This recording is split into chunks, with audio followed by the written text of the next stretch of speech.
Assalamualaikum warahmatullahi wabarakatuh.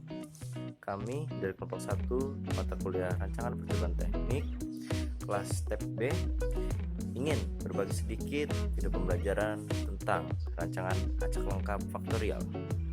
Untuk itu langsung saja kita simak.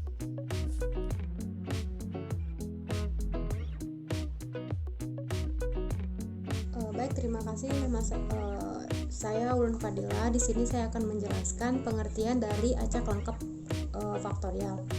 Rancangan acak lengkap faktorial merupakan rancangan acak lengkap yang terdiri dari dua atau lebih perubahan bebas atau faktor. Misal ada dua buah faktor dalam klasifikasi silang, yaitu faktor A dan faktor B. Faktor A terdiri dari A taraf dan faktor B terdiri dari B taraf. Diduga kedua taraf tersebut saling berinteraksi. Saling berinteraksi di sini dimaksudkan bahwa pengaruh suatu faktor tergantung dari taraf faktor yang lain.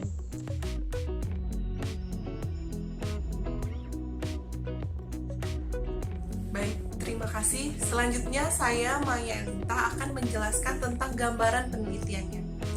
Setelah dilakukan suatu penelitian tentang penambahan asam askorbat dalam pembuatan danke untuk mengidentifikasi pengaruhnya terhadap daya simpan berdasarkan nilai TBA, penelitian dilakukan dengan menggunakan rancangan acak lengkap pola faktorial.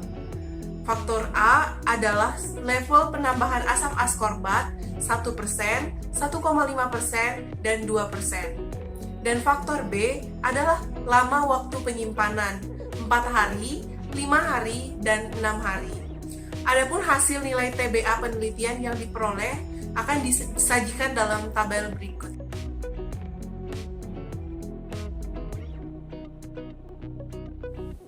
Nah, dari tabel hasil penelitian tersebut, ingin diketahui yang pertama, apakah level penambahan asam askorbat mempengaruhi nilai TBA? Yang kedua, apakah lama penyimpanan mempengaruhi nilai TBA? Dan yang terakhir, apakah terdapat interaksi antara level asam askorbat faktor A dengan lama penyimpanan faktor B terhadap nilai TBA yang diperoleh? Untuk menjawab kebutuhan penelitian di atas, maka analisis dilakukan melalui analisis variansi ANOVA berdasarkan UGF. Selanjutnya, untuk analisis variansi akan dijelaskan oleh Saudari Anisi. Terima kasih.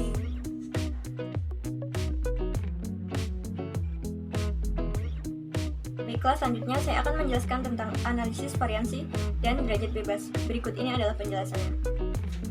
Analisis varians. Faktor A terdiri atas 3 faktor, demikian pula pada faktor B. Faktor A di sini adalah level penambahan asam askorbat. Faktor B adalah lamanya penyimpanan. Dan kedua faktor tersebut terdiri dari 3 level, sehingga analisis varian faktorial dengan menggunakan rancangan dasar RAL pola faktorial 3x3. Persamaan matematis adalah sebagai berikut. YIJK sama dengan mu ditambah alfa I ditambah beta J ditambah dalam kurung alfa beta IJ ditambah epsilon IJK, di mana YIJK adalah nilai TBA dan K ke K yang memperoleh kombinasi perlakuan penambahan asam askorbat ke I dan lama penyimpanan ke J. Untuk sekedar informasi, TBA adalah tiobarbiturik asid atau asam tiobarbiturik yang terkandung pada dangke. Selanjutnya, mu adalah rata-rata nilai TBA sesungguhnya. Alfa I adalah pengaruh perlakuan level penambahan asam askorbat ke I. Beta J adalah pengaruh lama penyimpanan ke J. Alfa beta IJ adalah pengaruh interaksi perlakuan ke I dan ke J. Epsilon IJK adalah pengaruh galat perlakuan ke I dan ke J pada satuan percobaan ke K. Selanjutnya, derajat bebas. Pertama, derajat bebas total atau DBT diperoleh dengan A dikali B dikali R, di mana A adalah jumlah faktor A yaitu 3, B adalah jumlah faktor B yaitu 3, dan R adalah jumlah pengulangan yaitu 5. Kemudian semuanya dikurang dengan 1 dan hasilnya adalah 44. Derajat bebas perlakuan DBP diperoleh dengan A dikali B dikurang 1 dan hasilnya adalah 8. Derajat bebas faktor A atau DBA diperoleh dengan A dikurang 1 yang hasilnya adalah 2. Derajat bebas faktor B atau DBB diperoleh dengan B dikurang 1 yang hasilnya adalah 2. Derajat bebas interaksi faktor AB atau DBA dikali B yaitu diperoleh dengan dalam kurung A dikurang 1 dikali dalam kurung B dikurang 1 yang hasilnya adalah 4. Dan terakhir, derajat bebas galat atau DBG diperoleh dengan DBT dikurang DBP yang hasilnya adalah 36. Sekian penjelasan dari saya, selanjutnya akan disampaikan oleh Vina Latifah.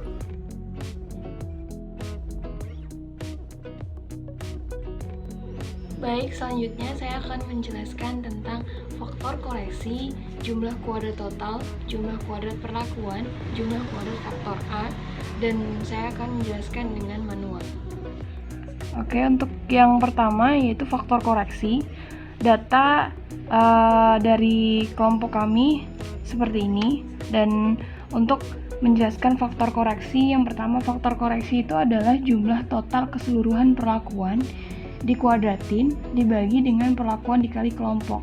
Jadi jumlah total keseluruhan dari perlakuan untuk data tersebut, data ini adalah jumlah total keseluruhan yaitu 247,47, itu dikuadratin dibagi dengan perlakuannya ada 5 kali perlakuan 1, 2, 3, 4, 5, terus dikali dengan 3 kali faktor kelompoknya, terus dikali juga dengan 3, jadi 3 kali percobaan 3 kali, dan di 3 kali lagi di percobaannya. Terus habis itu dibagi dengan seperti ini, manual diperoleh hasilnya 1360,92. Ini untuk faktor koreksi. Nah, untuk JKT adalah semua hasil percobaan dikuadratkan satu-satu dikurang faktor koreksi. Jadi semua hasil percobaan dikuadratkan. Jadi misalnya 5,20 dikuadratkan ditambah 6,30 dikuadratkan ditambah 6,68 dikuadratkan sampai habis di 4,80. Jadi semuanya hasil ini dikuadratkan, habis itu dikurang dengan faktor koreksi yang udah dicari sebelumnya tadi. Nah, diperoleh hasil 21,08. Untuk yang JKP itu adalah jumlah total perlakuan dikuadratkan satu-satu dibagi dengan kelompok percobaan, berapa kali percobaan, terus dikurang dengan faktor koreksi. Jadi jumlah total perlakuan dikuadratkan satu-satu. Jumlah total perlakuan itu di data ini, jumlah total perlakuan ini 25,80 dikuadratin ditambah 30,80 dikuadratin ditambah 33,66 dikuadratin sampai dengan 25,40 dikuadratin. Habis itu dibagi dengan berapa kali percobaan. Percobaannya ada 1, 2, 3, 4, 5 kali percobaan. Berarti dibagi dengan berapa kali percobaan, habis itu dikurang dengan faktor koreksi yang sebelumnya udah dicari tadi. Diperoleh hasil 17,95. Untuk yang JKA itu adalah jumlah kuadrat faktor A. Nah, yaitu jumlah total dari percobaan 1 dikuadratin, ditambah jumlah total dari percobaan 2 dikuadratin, ditambah jumlah total dari percobaan 3 dikuadratin. Nah, dari data tersebut, jumlah total dari percobaan itu ini. Jadi, jumlah total dari percobaan 1 itu 90,26 ditambah jumlah total dari percobaan kedua 83,25 ditambah 73,97 dibagi dengan berapa kali perlakuan. 5 kali perlakuan dikali dengan berapa kali percobaannya ada 3. Jadi setelah dibagi nanti dikurang dengan faktor koreksi dan diperoleh hasil 8,91. Baik, seperti itu untuk penjelasan secara manual faktor koreksi, jumlah kuadrat total, jumlah kuadrat perlakuan, dan jumlah kuadrat faktor A. Untuk selanjutnya JKB sampai dengan JKG akan dijelaskan oleh Yuko. Terima kasih. Baik, di sini saya akan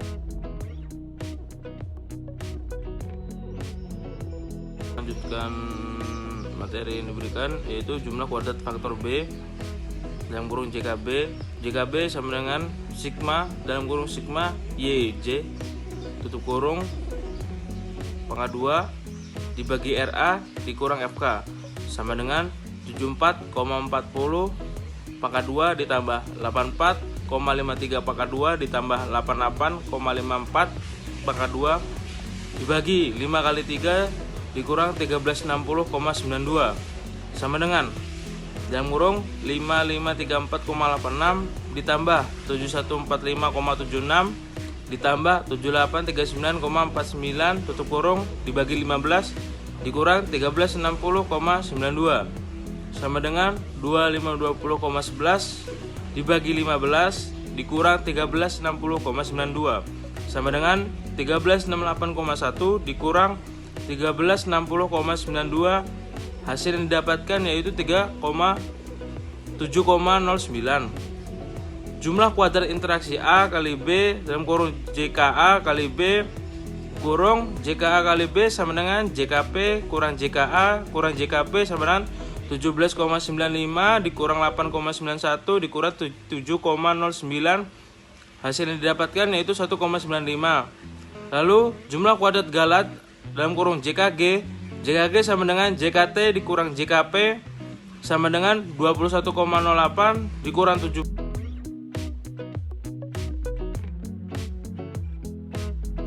Baik, nama saya Aditya Wijaya. Saya akan melanjutkan pembahasan berikutnya. Selanjutnya yaitu menghitung kuadrat tengah atau KT. Nilai KT yang pertama yaitu kuadrat tengah perlakuan atau KTP. Nilai KTP ini dapat didapati dengan menggunakan rumus JKP dibagi dengan DBP.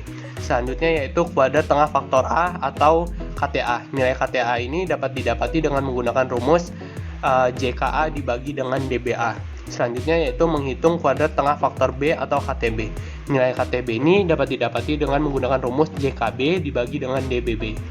Selanjutnya yaitu menghitung kuadrat tengah interaksi faktor AB atau KTA bintang B. Nilai KTA bintang B ini dapat didapati dengan menggunakan rumus JKA bintang B dibagi dengan DBA bintang B.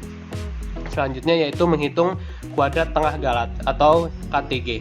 Nilai KTG ini dapat didapati dengan menggunakan rumus JKG dibagi dengan DBG. Selanjutnya yaitu menghitung frekuensi hitung atau F-hit. Nilai F-hit ini dapat didapati setiap KTP, KTA, KTB, dan KTA bintang B ini dibagi dengan KTG. Untuk nilai F-hit P ini menggunakan rumus KTB dibagi KTG. Untuk F-hit A itu menggunakan rumus KTA dibagi KTG.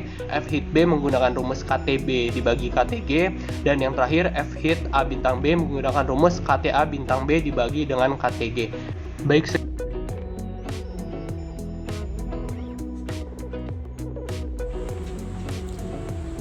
Assalamualaikum warahmatullahi wabarakatuh. Saya Julia Ramadhani, NPM 18141008. Pada kesempatan kali ini saya akan menjelaskan tentang tabel ANOVA. ANOVA merupakan sebuah analisis statistik yang menguji perbedaan rata antar grup. Grup di sini bisa berarti kelompok atau jenis perlakuan. Berdasarkan tabel yang tersaji, dapat dilihat nilai F tabel dari 5 sumber keragaman. Nilai F dicari berdasarkan nilai alfa atau tingkat probabilitas. Sama dengan perhitungan ANOVA pada percobaan faktor tunggal, proses penarikan kesimpulan dalam percobaan faktorial juga dilakukan dengan membandingkan nilai F hitung dan nilai F tabel. Bila nilai F hitung lebih besar atau sama dengan nilai F tabel, maka perlakuan dinyatakan berbeda signifikan. Sebaliknya, bila nilai F hitung lebih kecil dari nilai F tabel, maka perlakuan dinyatakan tidak berbeda signifikan. Dalam contoh kasus tersebut, seluruh perlakuan dinyatakan tidak berpengaruh secara signifikan karena nilai F tabel lebih kecil daripada nilai F hitung. Dapat dinyatakan signifikan pada taraf 1% atau P kurang dari 0,01.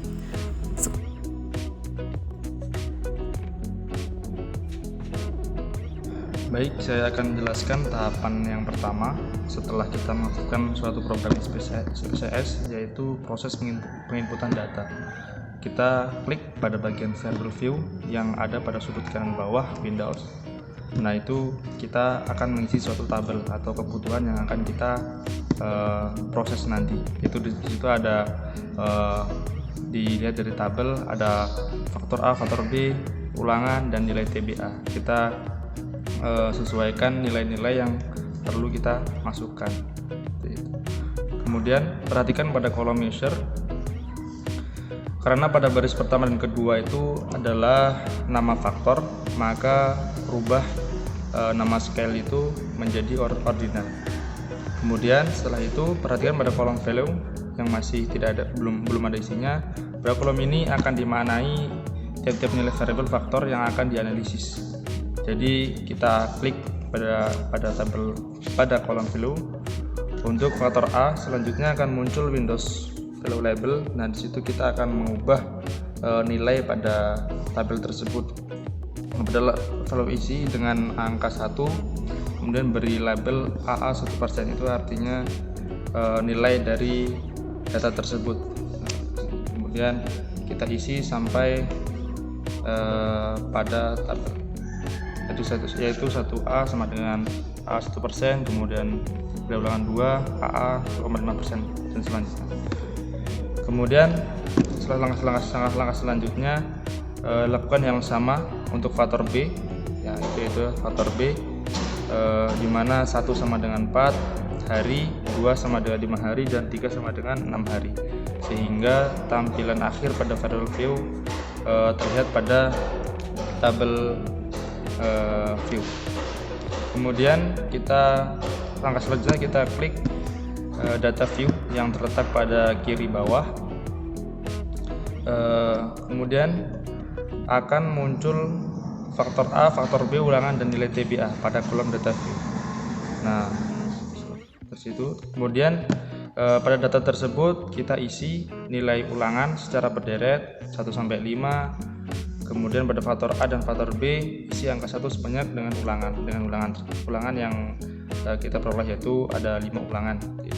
Kemudian selanjutnya pada nilai TBA isi dengan hasil pengukuran untuk K1 sampai B1 ulangan 1 sampai 5. Jadi apabila semua kombinasi untuk faktor A1 dengan B1, B2, B3 telah diinput, maka akan diperoleh hasil seperti pada tabel yang akan ditampilkan, tabel SPSS-nya. Dan selanjutnya dilakukan penginputan untuk kombinasi faktor A2 dengan faktor B1, B2, B3, dan faktor A3 dengan B1, B2, B3. Dengan hasil penginputan data akhir akan diperoleh sebagai berikut. Jadi ada sebanyak 45 baris dan 4 kolom yang diperoleh dengan memasukkan data-data tersebut. Setelah itu apabila penginputan data telah dilakukan, ini penginputan data sudah selesai. Jadi jika semua sudah dimasukkan, terdapat 45 baris dan 4 kolom ini. Ini adalah data yang sudah dimasukkan dan siap untuk dianalisis. Jadi proses selanjutnya memasuki tahap analisis yang akan dijelaskan oleh rekan saya.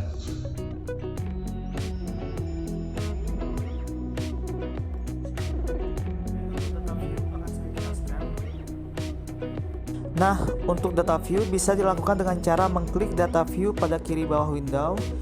Kemudian akan muncul faktor A, faktor B, ulangan, dan nilai TBA pada kolom data view. Kemudian bisa diisi nilai ulangan secara berderet 1 sampai 5. Kemudian pada kolom faktor A dan faktor B bisa diisi angka 1 sebanyak dengan ulangan. Ini bermakna kombinasi untuk faktor A1 dan B1 dengan 5 kali ulangan. Selanjutnya, pada nilai TBA isi dengan hasil pengukuran untuk A1, B1, ulangan 1 sampai 5. Apabila semua kombinasi untuk faktor A1 dengan B1, B2, B3 telah diinput, maka akan diperoleh hasil seperti yang teman-teman lihat di gambar ini. Nah, bisa dilihat ya. Selanjutnya, lakukan penginputan untuk kombinasi faktor A2 dengan faktor B1, B2, B3 dan faktor A3 dengan B1, B2, B3 dengan hasil penginputan data akhir seperti yang teman-teman lihat ini di gambar ini.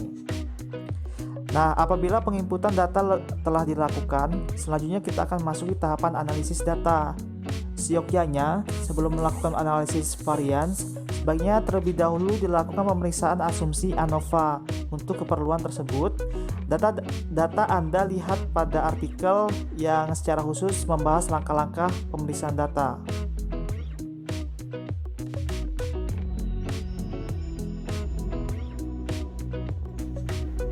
Baik, saya akan melanjutkan materi selanjutnya, yaitu analisis data. Pada analisis data kita klik analis pada bar, selanjutnya klik general linear model, selanjutnya klik univariate. Perhatikan pada gambar di bawah ini. Selanjutnya akan muncul Windows univariate. Masukkan level asam ascorbat dan lama penyimpanan pada kolom fixed factor OS. Selanjutnya nilai TBA pada kolom dependent variable. Untuk memasukkan variabel, cukup klik variabel yang sebelumnya berada pada kolom sebelah kiri. Kemudian klik panah untuk memasukkan variabel ke kolom yang diinginkan. Perhatikan gambar berikut. Apabila pemasukan variabel telah dilakukan, selanjutnya klik option. Di sini akan kita tentukan pilihan-pilihan informasi apa saja yang ingin dimunculkan pada output nantinya. Pada contoh ini, kita pilih deskripsi statistik dan uji homogenitas, salah satu uji asumsi ANOVA yang paling penting. Perhatikan pada gambar di bawah ini. Jika selesai, kita klik continue untuk melanjutkan. Untuk memperoleh hasil uji lanjut atau uji berganda, kita klik post hoc. Selanjutnya kembali pada window univariate, pilih faktor A dan faktor B. Kemudian tentukan jenis uji yang kita inginkan. Pada contoh ini kita pilih LSD dan Duncan. Perhatikan pada gambar di bawah ini. Apabila telah selesai, klik continue untuk melanjutkan. Teknis dan macam uji yang dipilih tergantung pada tingkat ketelitian yang Anda inginkan atau perbandingan berganda apa yang paling sesuai dengan penelitian Anda. Apabila proses analisis telah selesai, langkah selanjutnya klik OK untuk mengeluarkan hasilnya atau outputnya. Terima kasih.